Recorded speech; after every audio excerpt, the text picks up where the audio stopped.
Welcome to the Pool Nation podcast, where it's all pool talk. And we ain't talking about netting and jetting or splashing and dashing. We're talking about becoming a nation of pool pros. We talk about the latest products, trends, and training in the pool industry. Now let's welcome your host, with over a decade of industry insider experience and still the reigning champion of Marco Polo, Edgar De Jesus, and his co-host, John J.J. Flawless, the fastest netter in the West, and Zac the Pool Boy Nicholas.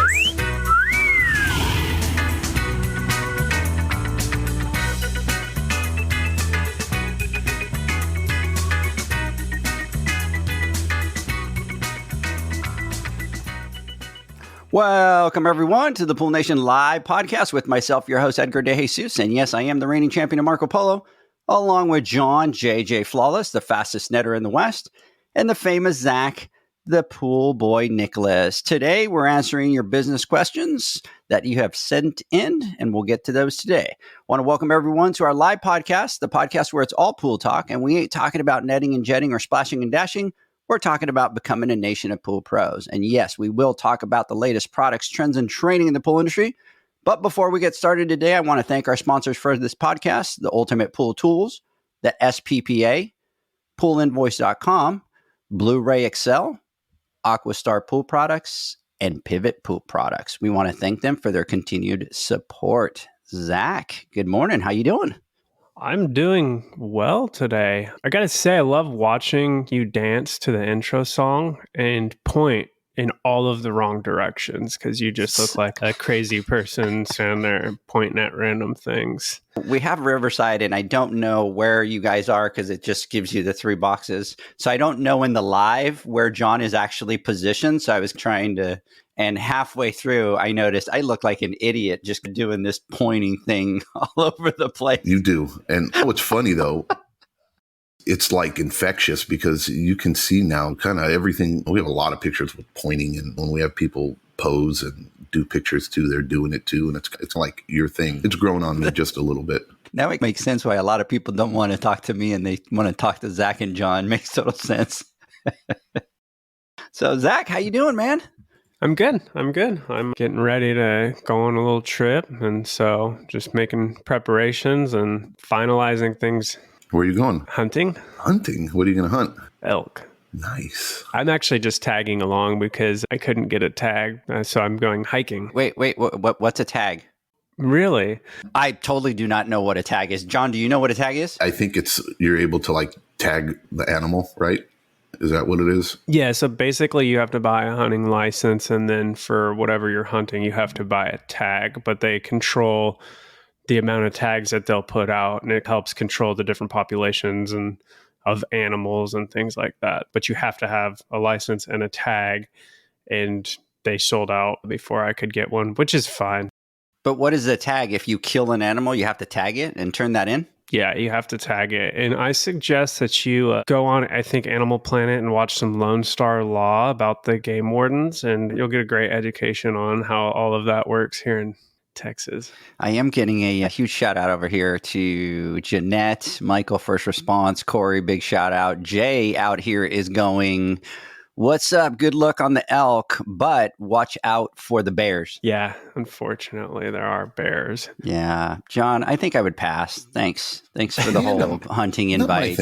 I'll pass. Yeah, not really my thing. But I don't know. I mean, I've never really gone out. When I was a kid, and this was a long time ago, I was out in Greece. And I remember, I think I was like 9 years old or 7 years old. And I think they took me hunting for birds. And there's like a little picture of me with like a belt with all these birds on it or some shit like that. I don't know. I can't remember. And I was out shooting, but I don't really remember it too well. And that's all the hunting I've ever done. But yeah, it's not really. Here out in California, there's not much of that going on. Here's the other challenge that you would have with that, John. Zac, picture this. So you're going hunting 9 days, first of all, into the depths of the wood, no cell reception, no nada, no nothing. Can you picture John in the woods for 4 days with no cell service, no 5-hour energies, no bangs, no nothing? I would go. I would lose my shit out there. He would start shooting at us thinking that we're just like... There's a reason why we've never gone camping as a family either. I've never gone camping, and I have no desire to go camping because I like my own comfortable bed. And I can't imagine sleeping on the floor or doing that. That's just not our thing. I'd rather be in a hotel. I took Dylan when he was little and we went camping a couple times. You're roughing it. And again, when I say roughing it, I'm like Total Park in California where they have the tent area. So that's as far as you get, right? And then do that a couple times. And I'm like, yeah, this is not my cup of tea. So, of course, all my other kids have never let me live it down, John, where it's like, you never take us camping. How come we don't do any of these things? How come? And I'm like, trust me, I could just picture my kids whining. Who wants to shit in the woods? Complaining. I mean, come on, let's just be honest here. Who the hell wants to shit in the woods? I mean, I get it as a day trip.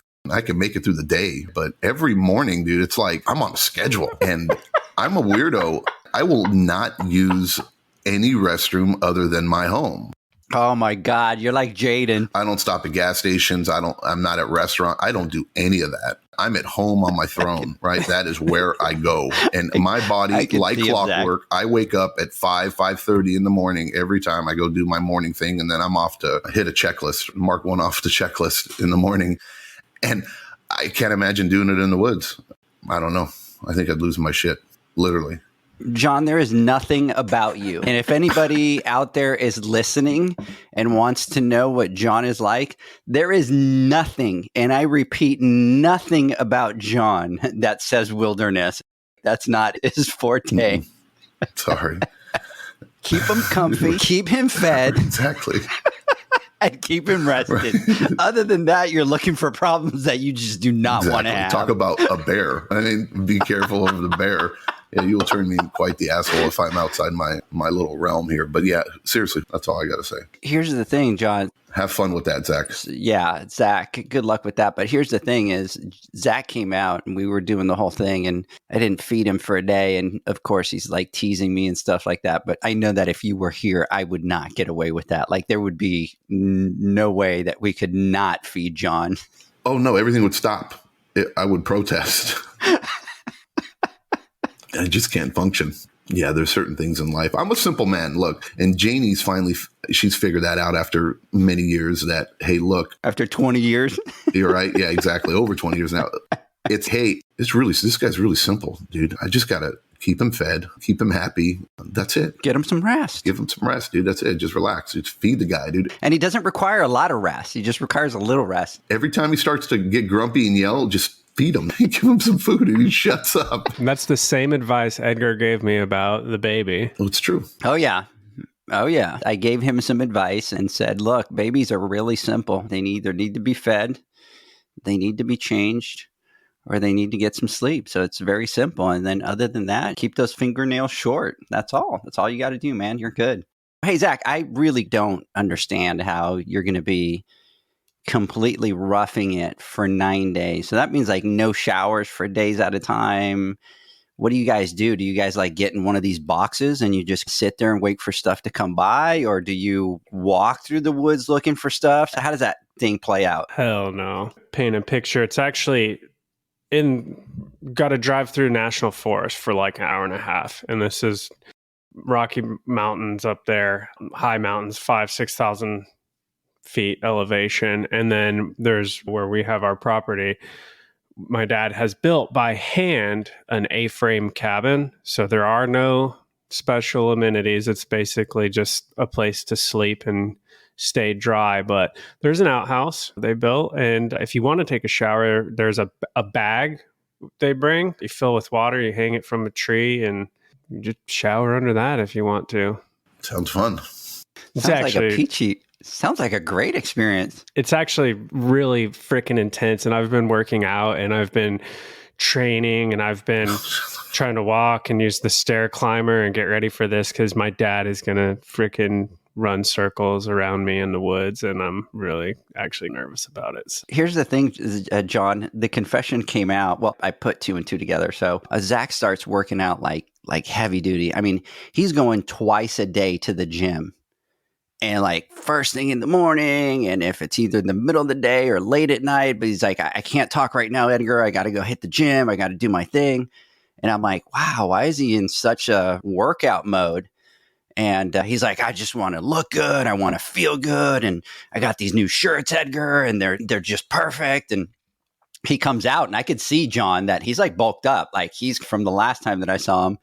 And I'm like, wow, he hit his stride. He's just kind of into the fitness thing.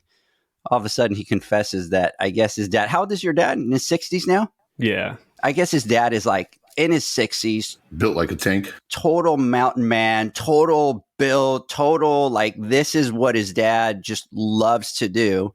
And I just figured out, you ain't working out just to be fitness. You're working out because you're afraid that your dad is going to outshine you out there in the woods and you're not going to be able to keep up with him. Oh, he most definitely will. That's cool, dude. I mean, on a serious note, dude, that's awesome that you're going out there with your pops and you're doing that, dude. That's badass. Yeah. And it seems like that's been like your dad's thing. And I could imagine being a father that having the opportunity to do that with my son when he's a grown man, family, doing the things that I love to do and doing it with me out there. It means the world to him that you guys are going out there and doing that. And I wish you many, many elk. Even though you can't tag any of them. Oh, thank you. Yeah. And no bears. Yeah, no bears. And no bears.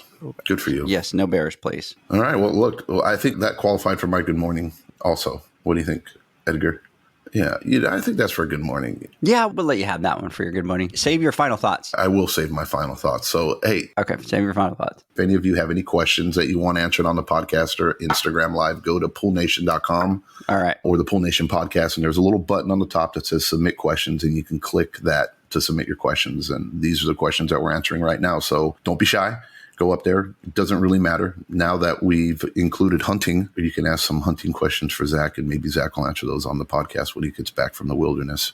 Yeah. Hey, Zac, you're not going to be here next Friday, right? On the podcast? You're going to be out in the woods? I will be gone, yes. Oh, we're going to have fun. We're going to have fun with that for sure. We're going to have fun with you. I got something in store for you, my friend. Hey, we want to talk about the Pool Nation Awards. Voting is open right now. So guys, get out there, go to poolnationawards.com, register, vote. If you have already registered, all you got to do is log back in. If you forgot your password from last year, just click forgot password. It'll send you a reset. You can log back in.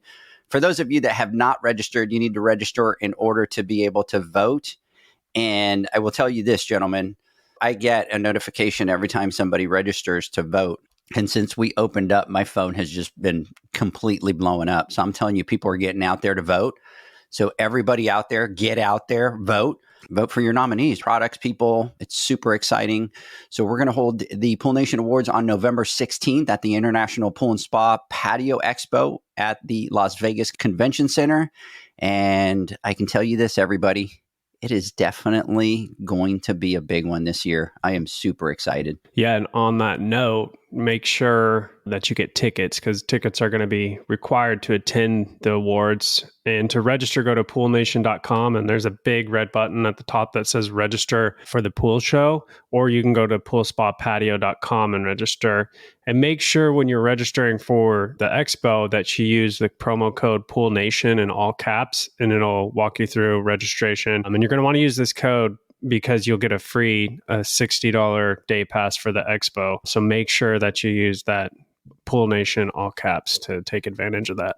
So make sure that you go, make sure that you register. Two things. One is that you do have to have a ticket in order to get to the Pool Nation Awards. And number two, which John was already scolding me on already, and that is that everybody this year has to be a suit and tie, cocktail dresses. It is the big, is it gala or gala event? It can go either way. Yeah, it can go either way. It can go either way.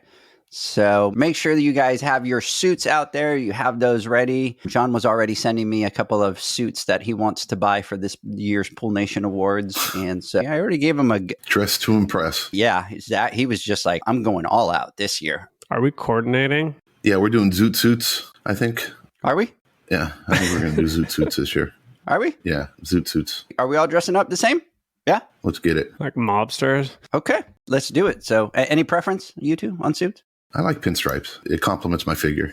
You like pinstripes? Gotcha. So do they need to go horizontal or vertical? No, horizontal. They got to go vertical, not horizontal. Jesus Christ, dude. Imagine that.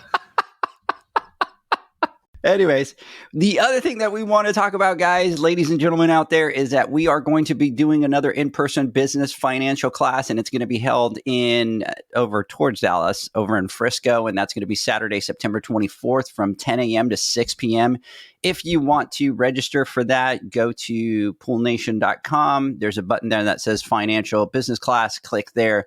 You can register, and then this one is going to be a little bit different because we've partnered up with Kelly with the Pool Girls training, and it's going to be a pool girl business training. The other thing that we're going to be doing is we're going to be doing a networking event for the pool girls in the industry, and that's going to be held on the 23rd of September in Frisco, and that is in Studio A, where we shoot all of our content. And we're going to have some speakers, a Q&A session for the networking. We also have a professional photographer on site that's going to be taking headshots for everybody in attendance. So John and Zac, get your beards in shape so you can get your headshots. We are going to have Danielle from the SPPA and Jamie Novak from AquaStar coming out to talk about being a woman in the industry and doing a workshop. The workshop is Sheer Determination, a personal branding and leadership class for women. So for those of you that want to register, go to poolnation.com, and there is a button there that says Event Women's Networking, and click there. All you have to do is click on the button register. You register, and we'll send you some information so that you can have all the details for the event. Yeah, we're excited about it because Mama and I are going to be flying out to attend and critique and watch Edgar give the class, right? Wow. Shots fired, Zac. We're going to sit in the back with our little notepad. And they're bringing forms too for everyone to fill out. Oh, yeah, for sure. We're going to exactly so that we can get surveys on how well Mr. Edgar did and what we need to improve. You know what I'm going to do? You know what I'm going to do, Zac? I'm going to start with John, and I'm going to disappear and give him the mic and just leave. I know I'm going to do that. Exactly. Dude, trust me, I already know it, dude. I know it. So excited about it. We're going to be out in Texas a lot next coming week. We made sure that we're going to be out there for the networking event and to be a part of the business class. And then, like I said, Mama really wants to be there too. And I look forward to it. So just make sure if you haven't registered, you go there, poolnation.com, and you're for the financial or the business training class. Yeah, and we already have women coming out from El Paso. We have Houston. We have from Atlanta. We have women from California. So I'm super excited because it's going to be another great class where we spend some one-on-one time for the financial business class. And then the other thing that I'm really excited about is the networking event that we're going to do the night before, because same thing. We have Danielle's coming out from California. We have women coming from Atlanta, over Charlotte. We have Houston. It's super exciting to be able to get together and network and do all that fun stuff that we love to do. So I'm super excited about it. All right, guys, let's get this party started. So we are trying now to catch up with some of the questions that were sent in because we had a couple podcasts where we had obviously the Pool Nation Awards and all that kind of stuff. And so I want to make sure that we don't get too far behind with the questions that are sent in. So here's the first one. And Zac, I'm going to cue you because I'm going to go first to you on this one. And it says, I took the plunge and just hired my first employee. I wanted to pick your brains and maybe ask what should be my first focus of training. My goal is to have him focus on the service side. So I think the first order of business with this question is cleaning, right? Yeah. Yeah, they want them to focus on service. It's backwards over here. So we'll have to get together as an industry and determine what the final decision on. Is it service or is it maintenance? We'll figure that out. But anyways. What is it for you, John? What do you call cleaning? That's a good point. You bring it up, maintenance, service. See, I always think anything that has to do with tools is repairs. I guess you can classify it as service and repairs. I don't know. That's a good point. When I say service, I think of servicing a pool. Yeah, cleaning it, servicing a pool. Like cleaning, servicing the pool. Yeah. But I could understand where Zac is coming from and how maybe it's considered services. Maintenance, I think when you think of maintaining something, you're maintaining equipment. You could also have that argument too. Maintaining equipment is working on nuts and bolts, which could be repairs. So I don't know. The jury's out on that one. But for the most part, the people that I talk to, when you say service, they assume we're talking about cleaning or servicing a pool. You have to put a post about it and get the votes. Yeah, we should actually. That'd be fun. Yeah. Yeah. For me, working in hotels, we always had a maintenance department, which is all the engineers that fix stuff. So to me, it's always been maintenance is those guys that fix stuff. But out here, I get that all the time. I start talking about service and they're like, no. no, my guys aren't servicing pools. And I'm like, what are you talking about? They're like, they're maintenance guys. They maintain the pools. So I get it. Yeah. Sorry. Side note there, Jeff. We got distracted. We wrote all over you. So Zach. What? Yeah, it's true. Okay. Yeah. I would be confused too. I'm like, huh? It's good. It's good. We have to figure that out. But back to the question, and to sum it up, to me, there are several different layers when it comes to training, and you want to train your new employee on the actual service or cleaning of the swimming pool, the company policies, procedures, rules, guidelines, whatever you want to call them, the company culture. And to me, that's how you envision the attitudes and the mindsets of your team. And then the company vision. We talk about this all the time. What does your future look like for the company? What does it look like for your team? What does it look like for you as a business owner? And I think that you can accomplish training on these things simultaneously. And it's just going to require some discipline on your end. And one thing that I preach a lot in our team meetings to our team is to do things with purpose and intention. And I think this is extremely important. And so when you take your new employee out for the first week, everything you do and everything you say should be completely intentional and have a purpose or a reason behind it. And you have to be that ultimate example. I think that's priority number one. And everything you say is going to be planting seeds for their future. And everything you do will be the example of how their future, how their actions are going to be once they're out on their own. So to bring that all together and give an example of what I'm trying to get at. So week one, you're riding around, you're showing them how to remove all of the debris, how to use the different cleaning equipment, and they're probably just helping you out at this point. And while you're riding around all day, use that time to plant seeds about, say, the pool industry and how expansive it is, giving that big vision. Maybe talk about some of your expectations or policies and why they matter, why they're important to follow. And then talk about the importance of being a professional and how they're an extension of your business and so on. I mean, these are the things that you need to be trickling into their mind. And one thing I did from the beginning, and I learned the hard way, and I've seen some of the people that we've designated as trainer, when they get out on their own and they're starting in that trainer role, that they do is they tell war stories. And don't tell war stories because they're trying to relate with that person, because it's super uncomfortable to be stuck in a car with a stranger that you don't know all day. And we default to trading war stories and so that we can be accepted and relatable. And I think we should really try to avoid that as business owners. And the last thing I'll say is when planting those seeds, keep in mind we're planting seeds one by one. We're not like dumping this all on them in one round, because you will overwhelm them and it'll just be wasted breath at that point. But that's my thoughts on it. It's a multi-layered process. I don't think it's so black and white. But what are your thoughts, John? I'm sitting here going through my head right now, thinking of everything you're saying and trying to figure out an answer that's not going to take 2 hours. There is just so much involved in training, and it's hard to grasp, especially if you've been doing this for a very long time. We sometimes forget how much knowledge we have or how much experience we have and the things that we do, how many years it's taken us to get to that point where we don't really put it into perspective and understand of how overwhelming it really is for an employee or somebody who's just getting into the pool industry, especially who's never been into it. And it's funny that we have this question because we have a new employee that we're bringing on who's been riding along with me now. Today is going to be the finish of the second week.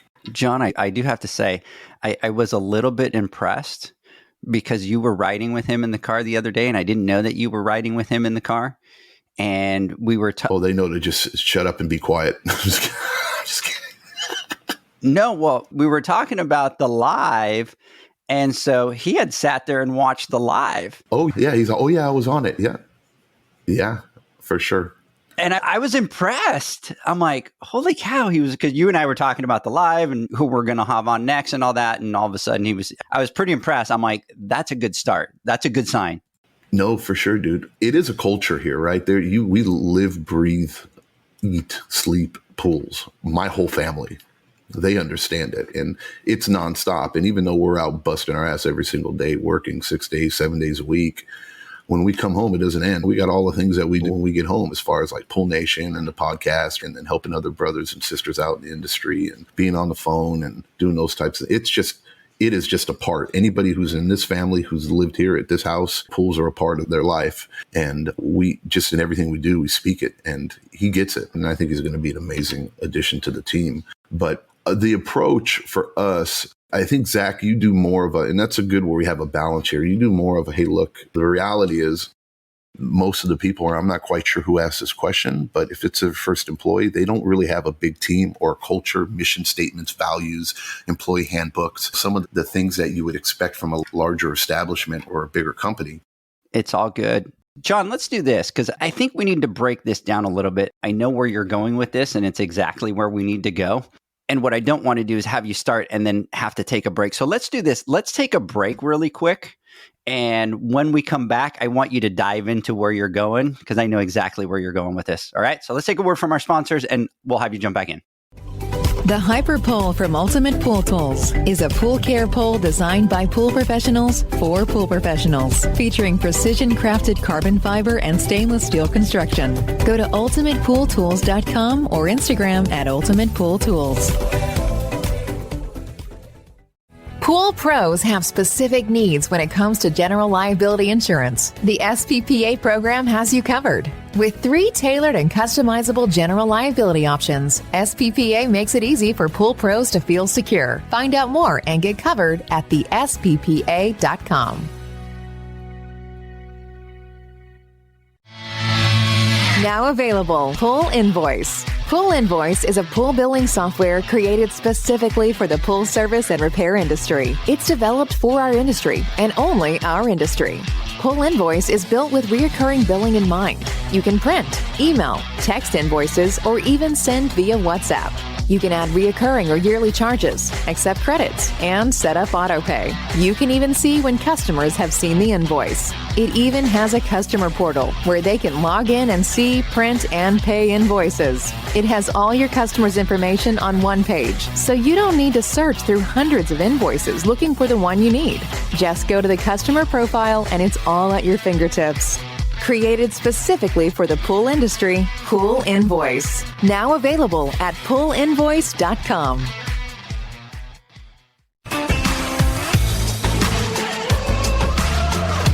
Blueray XL is the power of minerals working for you. Reduce your overall chemical costs and labor up to 50% guaranteed. Whether you have 20 accounts or 20,000, Blueray XL's direct pricing and free shipping to the pool trade have you covered. Improving pool professionals' profit and work-life balance is what they do. Blueray XL, the real mineral purifier. Visit them at BlueRayXL.com. Blueray all day. AquaStar's new pipeline cartridge filters, available in 2 sizes, deliver top-notch hydraulic efficiency along with best-in-class filtration performance, approaching that of DE filters. Uniquely designed, open pleat spacing means 100% of the media square footage is usable. And these claims are backed by NSF test results. Designed with the pro's time and comfort in mind, the patented double locking system improves safety and ease of access, making filter cleaners faster than ever before. Available now. Ask your supplier for pipeline filters today. Pivot how you clean pools. Debris that makes it to the bottom always enters from the surface. Clean from the top with Ariel, a smart solar-powered pool skimming robot. She works around the clock skimming pesky and fine debris off the pool surface. Tell your customers about Ariel and earn big commission on every sale. With advanced solutions like Ariel, you'll spend less time at the pools you service, improve customer relations, and increase your bottom line. Plus, pool owners will enjoy a constantly swim-ready and healthy pool and lower energy bills. Visit pivotpoolproducts.com/dealers to see how much you can earn and for resources on how to get your customers to ditch the net for good. Welcome back, everybody. We're talking to John, we're talking to Zach, and we're answering some of the questions. We've talked about the Pool Nation Awards. We've talked about the women's networking event that's going to be happening September 23rd. And so I wanted to backtrack a little bit because John started talking about, and John, correct me if I'm wrong, you really started talking about the company vision. For sure. And I have a feeling you were going to do a deep dive into the company vision. Well, it's such a complicated question, and there's no cut or dry answer, or easy, like 1 or 2 sentences that'll answer that question. Yeah, here's the 3 steps. Yeah. Yeah, it's really on a case-by-case basis, but there's a general focus that I think we should take based off of the position we're currently in. And I was getting back to Zach's answer, and I think you hit it right on the head. That's a different perspective, and that might be at a different point in the journey that person is on right now, because you, as with your company and multiple technicians and trucks and that you have out there, we would hope that at that point you have some form of SOP or standard operating platform where you have maybe an employee book or you have guidelines and you have stuff. But the person asking this question, I'm looking at it like, hey, this is my first hire, and thinking back, hey, when I was a boss and I brought on my first employee, chances are they haven't had that already built up, or they don't have those types of procedures or policies in place. Not that they're not important. It's almost like, hey, here's a different perspective and where you were when you first brought on that first person. And here's a different take on it is what I'm trying to give. And this is in no way the complete answer. This is just a small tidbit, and then we can elaborate later. And I'm sure we're going to keep talking about it on different podcasts and stuff, but it's like live and learn type situation. And this is how I'm getting at it, is when you first bring on that new hire, it is the most scariest decision as a business owner. And it is the one thing that prevents all business owners, or can prevent, from expanding and growing, because there's only so much you can do as an individual.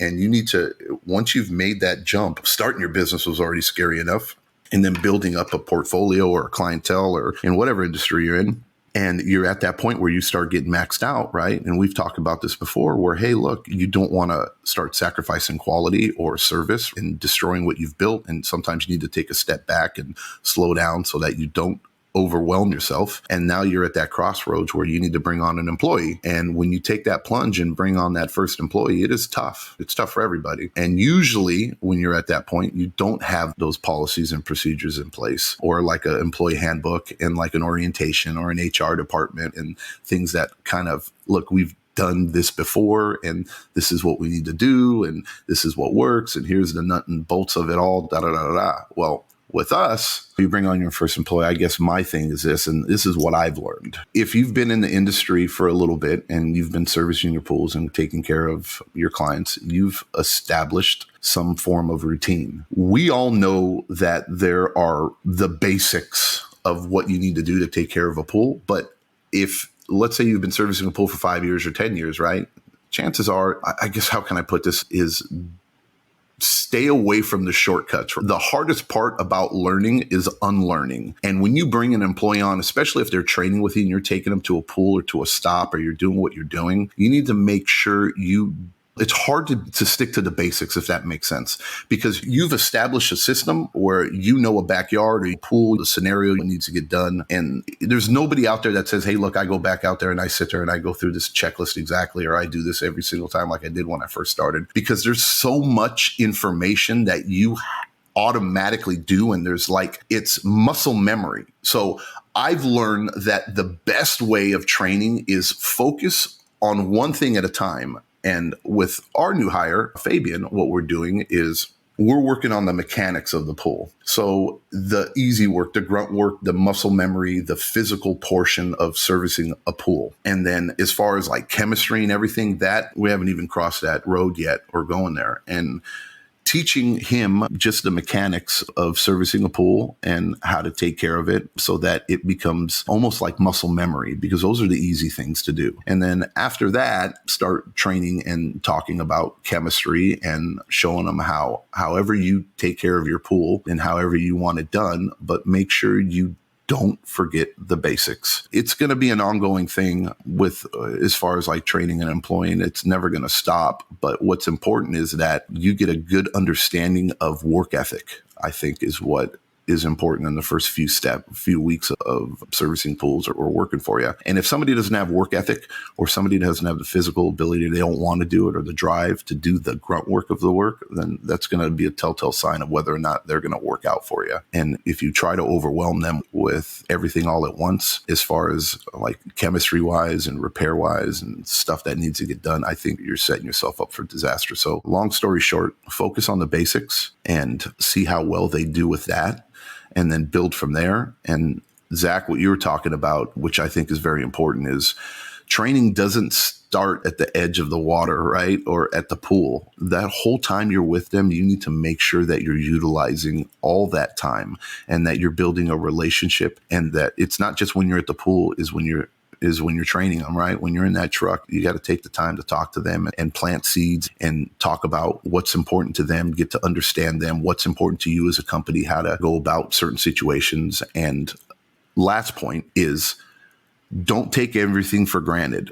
Always sit and explain why you did what you did. So if you are in a situation where you're on a phone with a customer, or a customer calls in and you're talking, or you go see a potential client for a new account, or you're at a pool and you need to go do something, just sit back and then explain why you did what you did and the reason why you did it, so that they get a grasp and understanding, because chances are they're going to be intimidated and not want to ask a lot of questions. And a lot of these things are certain things that you can't really teach unless you've experienced it. And if you're experiencing it at that moment, you want to make sure you turn it into a teaching point, if that makes sense.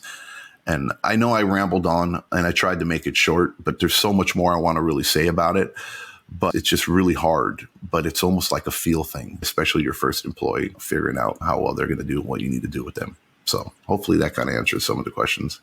Yeah, and what I'd like to do, guys, is I think we should break down. I can't speak all of a sudden. I want to break down a couple of things that you should probably start looking at when you're hiring an employee, and then maybe hit them on a couple of steps, especially for those first people. Because I think when you start training, one of the first things, and you're hiring and you're training that first person, what you tend to do is just load them into the truck and water chemistry, here we come, because that's that comfort zone. And I think there's so many more lost opportunities before, like what you were saying, John, before you even get to the water. There's a lot of things that need to happen.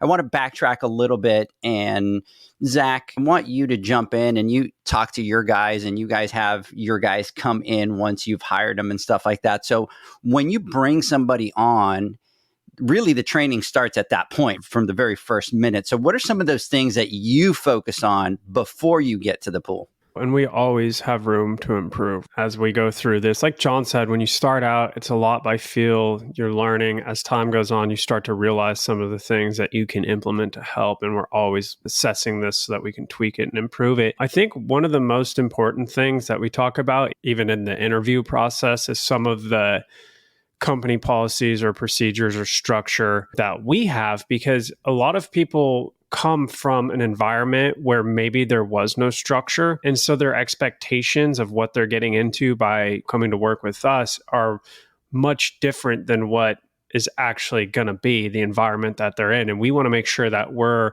setting the expectations right there, because that gives them an out. If they're like, maybe I won't fit in here, or this isn't for me, they have an out. So we really start that from the interview process. And then from there, when they're filling out their new hire paperwork, we're going through a lot of these things. A lot of our policies are discussed in that, where we're signing off on this and going through paperwork. But again, this is stuff that you will develop over time. You just keep adding to it. And you don't even know you need a lot of this stuff until you run into a scenario. But we really try to address things like attendance. I think that's a very simple thing that most people can start from the very beginning. That's something that everyone can add. We talk about uniforms. We talk about shoes, safe shoes, so that we're not in flip-flops and breaking an ankle. So just a lot of things like that, who they're going to report to, and those kind of things, the structure of the company.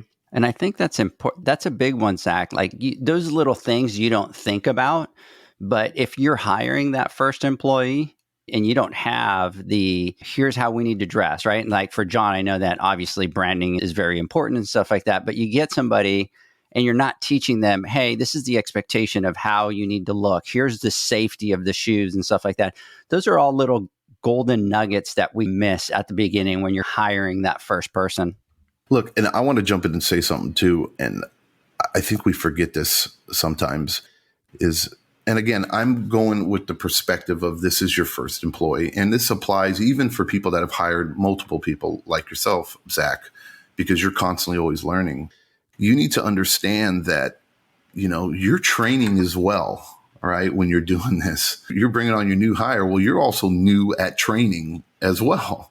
or especially in the pool industry. And you need to take notes and figure out what works and what doesn't work, and what hit home, what didn't hit home, or how you're explaining things, how you're doing things. And it's as simple as maybe a piece of a notepad or whatever, and keep notes of what's worked and what's not, so that now you can take what you've learned, so that when you bring on your next employee, you don't repeat those mistakes, or you have now established, or you start to create some type of structure, so that every new hire, every employee, you will learn, you will fall, you will make a mistake. You will say, oh, I wish I would have covered that, or I wish I would have done that better, or I should have talked about attendance, something as simple as attendance, or something as simple as, hey, this is what you need to look like when you come to work. Because when they're on their own and it's your first employee, chances are you don't have a shop or a business. They're getting in their truck and going off and doing it, and you're not really seeing what's going on. So those are the types of things that you end up learning down the road. But if you can nip them in the butt at the beginning, it saves you a lot of heartache. So you're a student as well, not only them. And as long as you go into it with an open mind like that, and both of you are learning, you will become a better boss, and you'll be more prepared for the next employee that you bring on, so that you have that structure moving forward. Does that make sense? That's perfect. And to tag on to that, so I don't go in the field and train anymore, and we have designated trainers. And our main trainer, it's really interesting because I've made all of the mistakes and I have many more to make, but you're talking to this person about, okay, when you're training someone, here's some things you want to watch out for. Here's some things you want to do. And you ultimately just got to let them go. And you can coach and you can guide and you can instruct, but they've got to learn for themselves what works and doesn't work. And it's really interesting because I've watched this person train a lot of people. I've watched it go from coming back with the music in the afternoon, maybe the music's a little loud, and then something as simple as that. And then once that person's out on their own, you notice every day when they come back, they've got their music on really loud. And it's just little things like that as a trainer, they start to pick up and go, oh, okay, now I know what you're saying when you're saying like everything you do it will dictate what's acceptable for them and how to act. And I've watched this person. It's really interesting. I've watched them be really nice and someone come through and be that relatable person, and that person didn't work out. And they're going, man, what happened?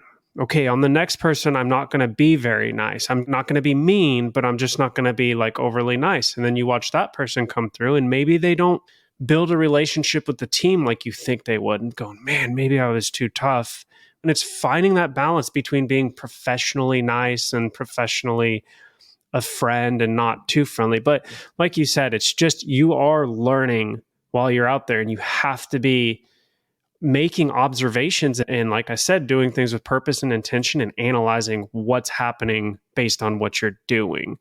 I don't know if that makes sense, but I love it. No, it does. And it leads to the next point that I want to take. And sorry, Edgar, we're running away with this right now. And is going to be the only question we're going to answer this podcast because, like I said, it's... No, that's perfect. No. It's deep. We're going to have to catch up and record like 6 podcasts at night just to catch up with everybody. But it's all good. I love this topic. You led into my point, the next point that I wanted to make. And years ago, I think in one of our few podcasts, I talked about the art of leadership, or being a great leader, and the difference. If it was as easy as like a textbook you can read and become this is what you need to do to be successful. Because in my prior life, I did a lot of training where I trained new managers that constantly came into the company, and people would ask, or how's your store so successful, or how this and that? And I go, well, it's not as easy as like, here's a book and I can write it and then you read it and all of a sudden now you're going to be great at what you're doing. Yeah, there's not the 5 steps. Here you go, 1, 2, 3, 4, 5. There's not. There isn't. I boiled it down to this little saying is that I like to say is like, there's 3 types of leaders in the industry, and only one of them is truly successful long-term. There's that loved leader, right? And that loved one who everybody loves to hang out and is a cool cat and stuff. And I like, coming out working for him, or her. But eventually, when you're a loved leader, the problem is your people start to take advantage of you because they feel they're friendship only and they're so cool or whatever. And when you have to lay the law down, one, it's going to be hard for you to do it because it's hard to do that with a friend. And when you have to lay the law down or hold people accountable, your employees or the people that work for you will say, oh, this guy's a prick, or you know what I mean? Or I thought you were my friend, and they'll resent you for it. You won't get whatever you're trying to do accomplished. And then on the other side of the spectrum, you have that feared leader, and that feared leader who leads with an iron fist and who's oh my God, John's coming to work, or John's at work today, or Zach's going to be here, da-da-da-da-da. We got to do this, we got to do that. And those types of leaders, you get results, but they're short term. Eventually, your employees are going to start to resent you, and they're going to hate you, and they're going to talk behind your back, and they're going to end up revolting against you because that's an environment that people don't really like to be around. Somewhere in between is the respected leader. And that respected leader is a little bit of both. And that's the ultimate goal. And that's the hard part, trying to find out to be that one person that's respected, where you can play both sides and people understand and they respect you for what you're doing. And that is the ultimate goal, I think, for any leader or business owner, is to become that respected leader. And there's no textbook that teaches you how to do that. My last point, and it goes with what you're talking about, Zach, is that when you train, and you nailed it when you first said it, is that you have to understand that not every individual is the same, and you can't train people one way or train everybody the same way and expect the same result. We're all human beings, and we have different needs, and we have different ticks or different things that motivate us. It's our job to be able to find those as leaders and harness that and build off of that, because some people are strictly professional. Some people don't like to talk about themselves. When it comes to humans, as a good trainer, you have to find out how they like to learn. And when we had the podcast with Leanne and we were talking about that, right? Some people like the recognition. Some people hate the recognition. There's certain things that people dig and people resent. And you can't expect to treat everybody the same and to get the same result. Now, of course, there's going to be some foundation things that need to be covered. But as far as how well somebody grasps something, or how they feel when they wake up and go to work, the way they feel about the company and the person that's providing the paycheck plays a huge part in how happy they are at work. Regardless of whether they love servicing pools or not, there's not many weirdos out there like us that just love cleaning pool. That's not it. It's they love who they work for, and they enjoy doing this work for the people they work for because, one, they feel like they're wanted or they're needed. Two, obviously, they're being compensated for it. And three, and I think we're going to get into that, is that they see a future, or there's an envision of where you're going or where the company's going, and they feel a part of it, and that they play a big role in that, or they have a future with you in the company. So I don't know. I don't mean to keep rambling, but it's perfect. I love it. And I think that, like, talking about the different types of leader, I started as a love leader, and that is not a good leader to be. And that's the one I think a lot of people default to. And it's, I think, a big key to becoming more of the respected leader. And I think leadership is something that you just chase forever. It's consistency. I think that's a huge part of it. And just being consistent. Absolutely. It's consistency. That is a huge part of it. You can't do one thing one day and then not do it. How are you going to hold your people accountable? But you let Johnny Joe or Billy Sue or whatever, and you can't pick and choose. There's things that you have to stick with. And that's where you get the respect, because people respect it because you're treating me fair because you treat everybody else that way. And when you say you're going to do something, you do it and you follow through with it, regardless of who the employee is. And there's no favoritisms that take place. So yeah, being consistent is huge. And then also acknowledging when you did something wrong, or you might have made the bad decision too, and not blaming others for it or pretending like it's not reality. We're all humans and we all make mistakes. And there's nothing wrong with that. And that's a big part of growing into becoming a great leader, is acknowledging when you do fuck up and then doing something about it. Hey guys, a couple people on here online. Mike from Mikey's Coupler. Don't forget safety, employee and customer. Do the SOP and have them initial or sign, review a month later. That's big. Corey over here, inspire, invest, and share ownership. Kids nowadays want more than just a job, and that's something that's changing in the generation that is huge out there. The other thing, Maria, big shout out to you. Mr. Matt Mann, good morning. Big shout out to you out there. Hey guys, let's do this. Let's take our final words from our sponsor. When we come back, Zac, John, I want to get your final thoughts.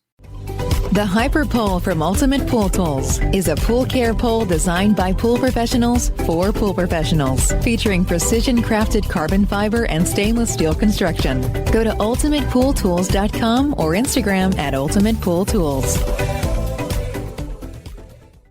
Pool pros have specific needs when it comes to general liability insurance. The SPPA program has you covered. With 3 tailored and customizable general liability options, SPPA makes it easy for pool pros to feel secure. Find out more and get covered at thesppa.com.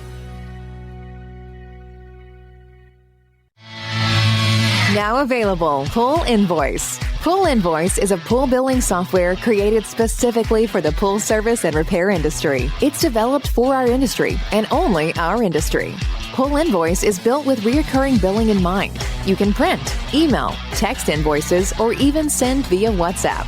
You can add reoccurring or yearly charges, accept credits, and set up autopay. You can even see when customers have seen the invoice. It even has a customer portal where they can log in and see, print, and pay invoices. It has all your customers' information on one page, so you don't need to search through hundreds of invoices looking for the one you need. Just go to the customer profile and it's all at your fingertips. Created specifically for the pool industry, Pool Invoice. Now available at poolinvoice.com.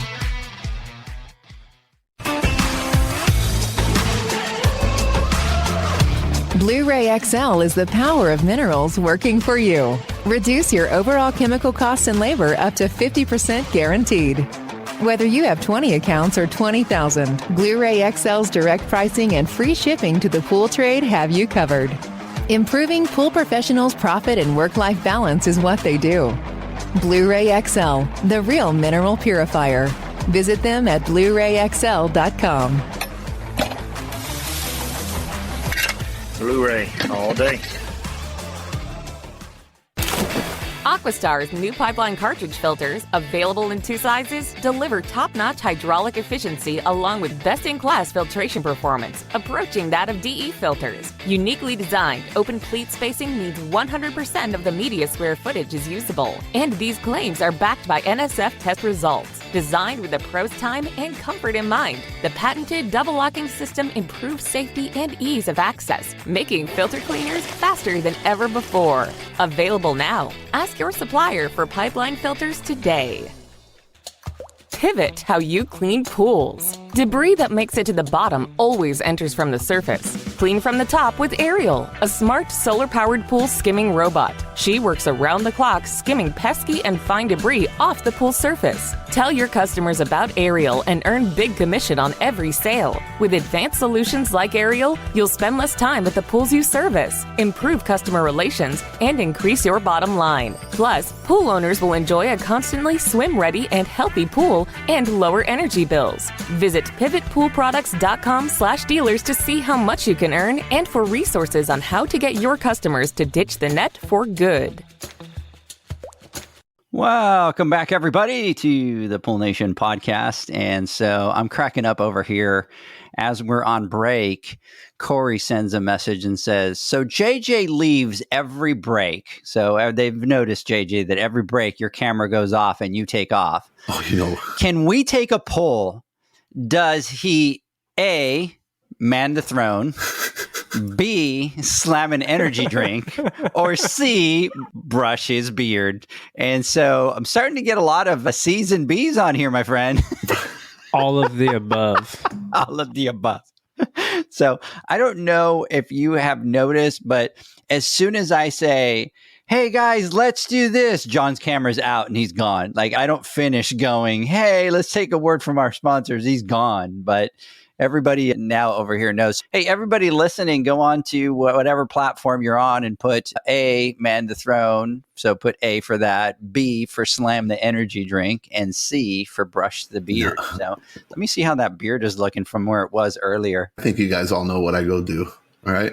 Oh, let's see. Megan is saying B over here. So it says slam that energy drink. So everybody thinks that you're a big energy drink. Well, I am. That's for sure. But I'm always drinking those. But you had stopped drinking those. What happened? I did. That's right. I don't know. I guess You stopped and you were doing really good. And then all of a sudden, He got a new mattress. yeah. I'm still sleeping on the floor. I got the mattress and I'm still sleeping on the floor. Megan Magana over here saying B. Mike from Mikey's Coupler is saying C. So big shout out to you guys out there. All right, gentlemen, who wants to go first? Let's get some final thoughts here. You know, we've been a little bit out of sync. It was vacation, and then I think John was out, and then Zach was out. John, what do you think we should do? We got to stick with Zach because I'm going to keep mine short and sweet. Zach? I'm going to keep mine short and sweet. Okay. So Zach, you're it. Final thoughts. I agree. And last week you switched it up. I was just confused. I couldn't get over it. So stick with tradition. I think this is a really good topic. It's a really deep topic. And I think it's something that's just evolution. You just try to find what works for you. But I'm going to go back to what I was saying earlier about purpose and intention, because I said it and I'm stuck on it. And I think that we should all do that in everything that we do. And there's not often that I do something with the pool boys without having a reason or a purpose, a thought out purpose, or without doing it intentionally to accomplish something specific. And we talk about it as far as it goes into everything, right? So when I talk about it with the team and about cleaning, it's generally about time management, move with purpose, move with intention. And there's a big difference on how that looks versus just going out and cleaning the pool or servicing the pool.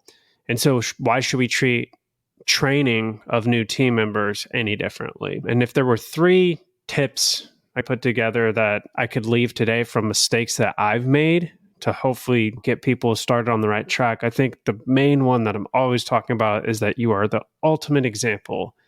And it is no different than for those of you that have children, then they will copy what you do. And what you do sets the tone for what's okay and what's not okay. And it's not a do as I say, not as I do thing when you get employees. So make sure that you are the ultimate example of what you want and have rules and have policies. And it doesn't have to be complex. That comes with time. It can be just a few simple things. Maybe, like I said, attendance, like just setting a schedule.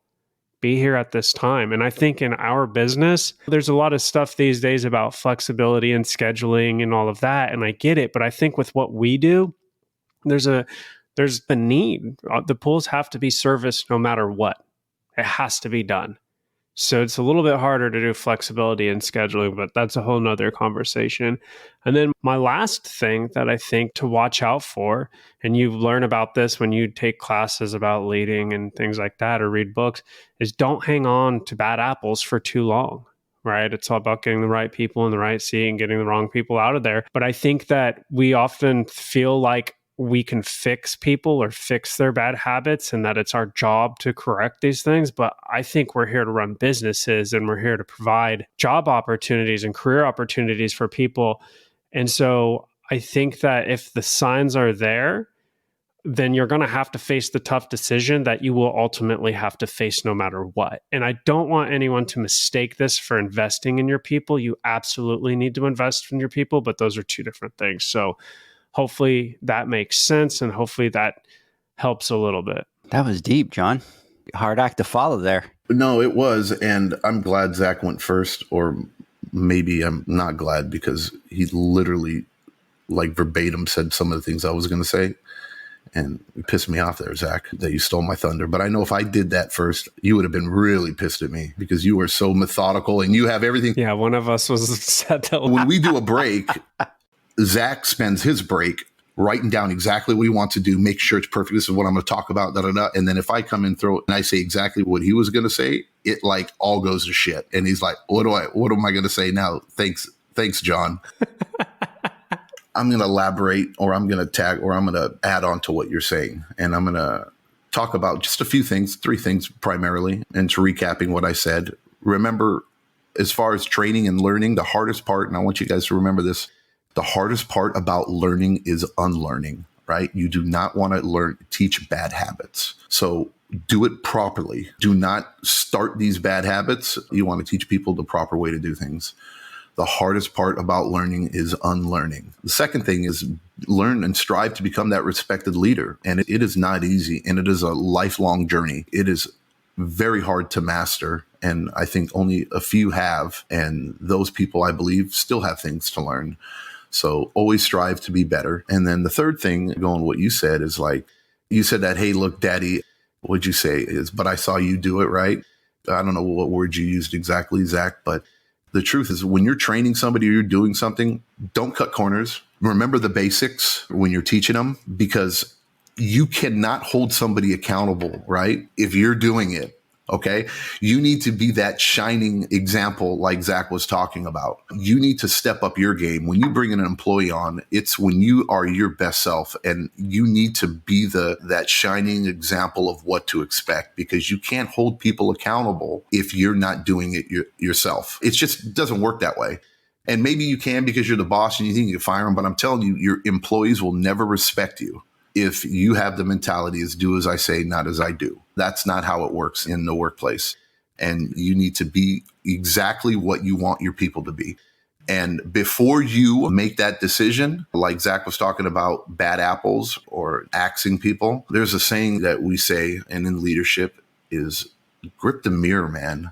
If somebody's failing and somebody's not doing well, or you don't want them, or you think that they're a bad fit and you want to fire them, before you make any decisions like that, you need to seriously look yourself in the mirror and say, what have I done have I helped create this monster? And is it a lack of skills or a failure of training or a failure of on my end as an employer that has led them to this position?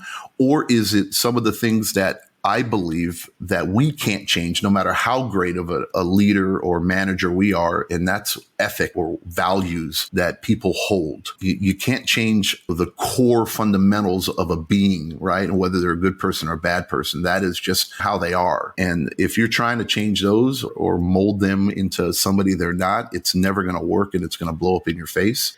But if it's a matter of knowledge or skills, those types of things, that is what we have control over, that we can help. Aside from, I also believe that people have a potential, right? And some people just can't reach that potential. And they can be the best that they can possibly be. But if you're expecting more than what they're capable mentally and physically to do, then you've put them in the wrong position as an employer, and you need to find a better position for them. And that's when we talk about strength-based organizations, where we find where people are good at things just because they just can't physically do it. It's not a matter of want to do it or trying to do it. It's a matter of they just can't do it. Well, you have to apply them in a different matter or a different position. So grip the mirror and say, hey, look, have I done everything I possibly can to help this person before you make that decision? Because you'll be surprised to find out that you're a big part of why your employees fail. And it's a hard truth that a lot of us don't like to realize or take ownership of. And you can keep putting your head in the sand and pretending like it's not it. But I'm telling you, you're just going to keep fucking each and every one up, because until you can fix yourself, and until you become that better person or trainer, or you become that respected leader, you're going to continue to fall and have these issues with employees. The truth is, people inherently want to do well. And when they work, they want to feel good about working, and they want to get their paycheck, and they want to take care of their family or do whatever they need to do. And if you create a great environment for them and they see a future, 8 out of 10 people are going to want to work for you. That's just their thing, regardless of whether it's cleaning pools or shoveling shit. It doesn't really matter. So you need to take ownership for your actions. And then it's okay if you screwed up, because some things you just can't go back and fix. But like I said, write that notebook down and learn from it so that you become a better person or better leader for that next employee. And then you don't lose another shot at bringing on a good person onto your team. There you go. Follow that, Edgar. I'm just sitting here going, yeah, I'm just going to go, hey, everyone, hope you have a great weekend. We'll catch you next on I'm not following either one of you, my friends. And it's funny because I said, I'm going to talk about this, and you guys talked about it. And I'm like, I would just sound like myself repeating what it is that you guys are saying. So I'm not going to go there. I do want to give a shout out here. Corey, well said, JJ. Grab the mirror is so true on both ends. Great episode, gentlemen. And then Lindsay John is saying, B, that you're hitting down that energy drink out there. So everybody's following up on that poll. So Anyways, ladies, gentlemen, I hope you guys all listening have a great weekend. Catch us next Wednesday on our Instagram Live. We will continue our conversations with the pool guys, pool girls that were nominated. We will also have some episodes with the sales reps. Corey, I know you're on here, so prep yourself. You might want to reach out to JJ and figure out his flawless skincare product line so that you can get ready for the video episodes there. Zac, John, thanks for your time. Zac, if we don't catch you, have a great time hunting out there. Be very careful. Don't shoot anybody. Double check twice before you shoot. I don't want to hear anything from the news, John, that a mountain man up in the woods accidentally shot. We're using bows, so. You're using bows? Even worse. That's pretty cool, actually. Anyway, Zac, John, I hope you guys have a great weekend. Everybody, we will catch you next week on the Instagram Live. Have a great one. All right, have a good one. Bye. See you guys. Thanks for listening to the Pool Nation podcast, a member of the Pool Nation family. You can listen to us live every Friday here at 9 a.m. Pacific, 11 a.m. Central, and 12 noon Eastern Standard Time. You can find us at Pool Nation or poolnationpodcast.com, on Facebook, or on Instagram at pool.nation. And to find more info about Pool Invoice, the billing software built specifically for the pool industry, go to poolinvoice.com. Before you go, this is what the pool industry has been waiting for. PoolmanUniversity.com. It's the first platform dedicated to learning the swimming pool service and repair industry. A pool service community where you can connect and find videos on business, service, water chemistry, and repairs. See you there at PoolmanUniversity.com.